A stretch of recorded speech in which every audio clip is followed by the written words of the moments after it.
आज अगर कोई ऐसा आपके जीवन में है जिसने आपको दुःख दिया है, जिसकी वज़ह से आप डिसअपॉइंटेड हुए हैं, आज आप उनको माफ़ करिए। क्योंकि अगर आप माफ़ नहीं करेंगे, तो जो ग्रेस है परमेश्वर का जो आपकी ज़िंदगी में फ्लो करना चाहिए, वो ग्रेस फ्लो नहीं कर पाएगा।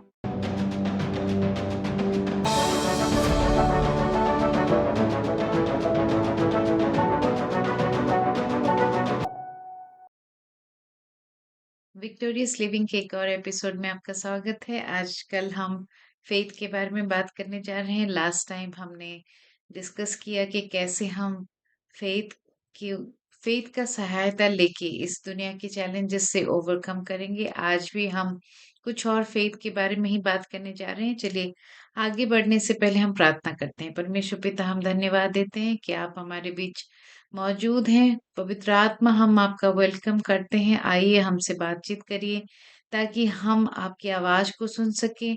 हम जब-जब आपकी आवाज़ सुनते हैं परमेश्वर, वैसे-वैसे फ़ेथ हमारा बढ़ता है और हमारा जीवन बदलता है। हम प्रार्थना करते हैं कि हर एक घर जो आज हमसे जुड़ा हुआ है, उस घर में आप उन्नति लेके आएँ।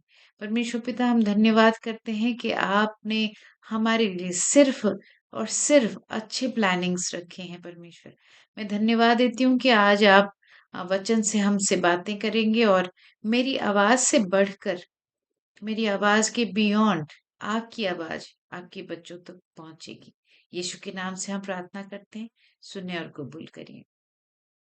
लास्ट टाइम हमने ये डिस्कस किया था कि कैसे हम फेथ का सहारा लेके इस जिंदगी के चैलेंजेस को ओवरकम कर सकते हैं, क्योंकि लाइफ में बहुत डिफिकल्टीज आती हैं, बहुत सारे डिसअपॉइंटमेंट्स भी आती हैं। क्योंकि डिसअपॉइंटमेंट्स और दूसरों की एक्शन हमारे हाथ में नहीं है। हम दूसरों को कंट्रोल नहीं कर सकते, लेकिन हम जरूर अपने एटीट्यूड को कंट्रोल कर सकते हैं। चलिए आज हम जब फेथ के बारे में बात करने जा रहे हैं, कुछ पॉइंट्स मैं आपके साथ शेयर करने चाहती हूँ। आगे बढ़ने से पहले, फेथ के स्क्रिप्चर्स पढ़ने से पहले हम सुनेंगे, unforgiveness stops the flow of grace of God. Lord was talking to me today that unforgiveness stops the flow of grace of God. देखिए, ग्रेस के बिना हम जिंदगी में कुछ भी हासिल नहीं कर सकते, क्योंकि हम ग्रेस के जरिए से, परमेश्वर की फेथ के जरिए से, ग्रेस के जरिए से बचाए गए हैं। अगर हमें ग्रेस नहीं मिलेगा, अगर हम अपने फेथ का इस्तेमाल नहीं करेंगे, तो हम ये जीवन की लड़ाइयों को लड़ नहीं सकते। इसीलिए मैं आपसे रिक्वेस्ट करती हूँ कि आज अगर कोई ऐसा आपके जीवन में है जिसने आपको दुःख दिया है, जिसकी वज़ह से आप डिसअपॉइंटेड हुए हैं, आज आप उनको माफ़ करिए। क्योंकि अगर आप माफ़ नहीं करेंगे, तो जो ग्रेस है परमेश्वर का जो आपकी ज़िंदगी में फ्लो करना चाहिए, वो ग्रेस फ्लो नहीं कर पाएगा।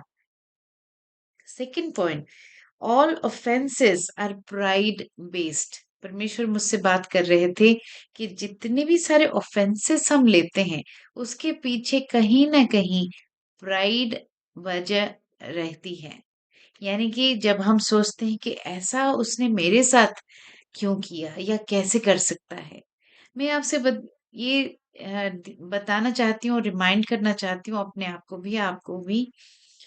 जब परमेश्वर खुद अपने शरीर पे कष्ट लेके हमें बचा सकता है, अगर परमेश्वर का पुत्र यीशु दुख उठा सकता है, और आप और हम क्यों नहीं उठा सकते?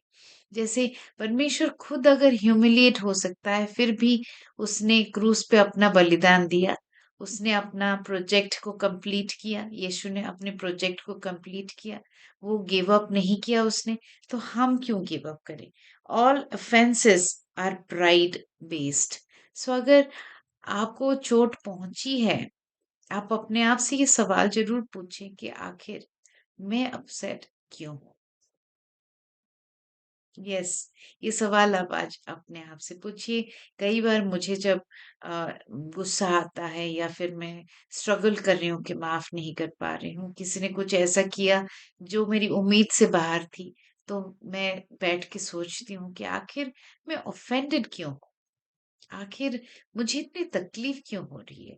जब यीशु मसीह क्रूस पे रहते हुए ये कह सकता है कि पिता उनको माफ कर, क्योंकि उनकी उनको नहीं पता वो क्या कर रहे हैं।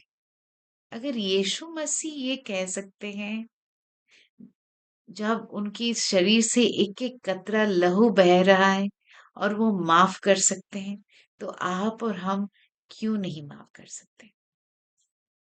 All offenses are pride based. Check your heart today. Ask, why are you offended? अपने आप से पूछिए कि आखिर मैं offended क्यों हूँ? आखिर उसकी वो बात मुझे बुरी क्यों लगी? मान लीजिए किसी ने आपको पैसों से चीट किया है, या फिर आपका शारीरिक शोषण किया, या फिर आपको अब्यूज किया है, या फिर ऐसा कुछ किया जो आपके दिल को और आपके मन को, आपकी बचपन को तोड़ा है, जो आपके हाथ से बाहर है। आप कभी भी अपने पास्ट को कंट्रोल नहीं कर सकते, लेकिन आप अपने फ्यूचर को कंट्रोल कर सकते हैं, आपके अपने एटीट्यूड को कंट्रोल करके। तो मैं आज आपसे रिक्वेस्ट करना चाहती हूँ कि आप ज़रूर उस इंसान को माफ़ कर दीजिए। आपकी अंतर में एक आवाज़ है, मेरे अंदर एक आवाज़ है, आपने ज़रूर उस आवाज़ को सुना होगा, जिसको अम, इलाइजा इलाइजा के जीवन में हम देखते हैं। इलाइजा के जीवन में देखते हैं कि स्टिल स्मॉल वॉइस, जब वो परमेश्वर को सुनना चाहते हैं, तो वो देखते हैं कि वो स्टॉर्म में परमेश्वर की आवाज को सुनाई नहीं देता है उनको, या फिर जब भूकंप होता है उसमें आवाज नहीं सुनाई देती, लेकिन स्टिल स्मॉल वॉइस आती है और पूछती है कि इलाइजा, आखिर तुम क्या कर रहे हो? राइट। सो जो आपके अंदर की वो स्टिल स्मॉल वॉइस है, आज आप उसको सुनिए। आप ध्यान से सुनिए कि वो हमेशा आपको वो कहती है कि गिव अप मत करो, होप। होप ही आपको फेथ लाने में या ग्रो करने में, फेथ में मदद करता है। यहाँ पे हम हिब्रू चैप्टर 11 वर्स 1 को याद करेंगे, इब्रानियों का 11 का 1 याद करेंगे। Faith, faith is the evidence of the things that we hope for, the things that we cannot see. तो यहाँ पे जो स्टिल स्मॉल वॉइस है आपके हार्ट में, वो परमेश्वर की आवाज है। जब जब आप बिल्कुल आखिरी मोड़ पे पहुंचते हैं, या फिर आप बिल्कुल थका हुआ महसूस करते हैं, और या आपको ऐसे लग रहा है कि आज के बाद मैं अच्छा कर नहीं सकती, because it's too much God, बहुत हो गया। ऐसे अगर आपको लग रहा है, आपको वो छोटी सी आवाज आपके पास आ रही है जो कहती है कि डू नॉट गिव अप, हार मत मानो, वो परमेश्वर की आवाज है। वो परमेश्वर की आवाज है। इसीलिए आज सारे नॉइज को खत्म करके अपने जितने भी नॉइज है ब्रेन में या सराउंडिंग में, आज आप पॉज लीजिए और सुनिए परमेश्वर की आवाज को, और वो आवाज आपको कहेगा कि हार मत मान। राइट। सो आगे चलते हैं, थोड़े से स्क्रिप्चर्स हम देखते हैं फेथ के बारे में, जैसे कि हम आजकल फेथ के बारे में डिस्कशन कर रहे हैं। क्योंकि फेथ अगर स्ट्रांग नहीं है, अगर फियर स्ट्रांग है, तो हम जो दुनिया के संघर्ष है उसमें हम बिल्कुल डूब जाएंगे और हार जाएंगे। इसलिए फेथ का होना, स्ट्रांग होना बहुत जरूरी है। लास्ट एपिसोड में हमने डिस्कस किया था कि हम साइलेंट टाइम बिता के परमेश्वर की आवाज सुन के अपने फेथ को बढ़ाएं, वचन को सुन के, ऑडियो बाइबल में या पढ़ के हम फेथ को जगाएं, या फिर हम प्रचार को सुने, जैसे आप अभी मुझे सुन रहे हैं, सरमन्स को सुनिए, या जो आपकी फेवरेट प्रीचर हैं उनको सुनिए, और उनके साथ बैठ के बाइबल स्टडी करिए और फेथ को ग्रो करिए। क्योंकि फेथ अगर ग्रो करेगा तो आपकी जिंदगी भी ग्रो करेगी। प्रोवर्ब्स चैप्टर 3 वर्स 5 to 6 हम देखते हैं। ट्रस्ट इन द लॉर्ड, नीति वचन। Trust in the Lord with all your heart, and lean not your own understanding. In all your ways acknowledge him, and he shall direct your path. कितनी बार मैंने देखा है कि जब कंप्लीटली मैं परमेश्वर की राय नहीं लेती हूँ और अपने सोच पे डिपेंडेंट हूँ, मैं देखती हूँ कि मैं कितनी गलत होती हूँ। जैसे ही मैं स्विच करती हूँ, जैसे ही मैं देखती हूँ कि परमेश्वर की आवाज को मैं सुनने लगी हूँ, वैसे ही मैं देखती हूँ कि मेरे अंदर ज्यादा विजडम आ रहा है। तो इसलिए यहाँ पे लिखा है, ट्रस्ट द लॉर्ड। उनके डिसीजन पे ट्रस्ट करिए, क्योंकि बहुत बार जो हमें लॉजिकली ठीक लगता है वो परमेश्वर की नजर से ठीक नहीं है, या फिर परमेश्वर की तरीके से रिजल्ट नहीं मिलने वाला है। इसीलिए trust in the Lord with all your heart and lean not your own understanding.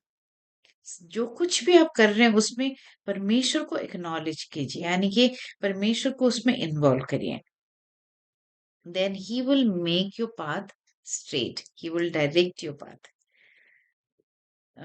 भजन संहिता 56 का 3 कहता है, what what time I'm afraid I will trust in the Lord. When I am afraid, the time that I'm afraid, I'm going to trust the Lord. Fear faith की killer है।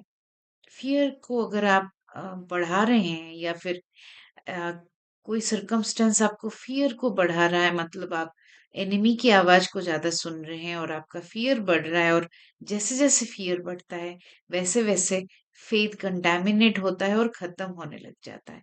इसीलिए अगर आप afraid feel कर रहे हैं तो अभी इसी वक्त आप ट्रस्ट करिए परमेश्वर पे, क्योंकि परमेश्वर के ऊपर जो भरोसा है वो फेथ इम्पॉसिबल को पॉसिबल करता है। Matthew chapter 19 verse 26, with with men this is impossible, but with God all things are possible.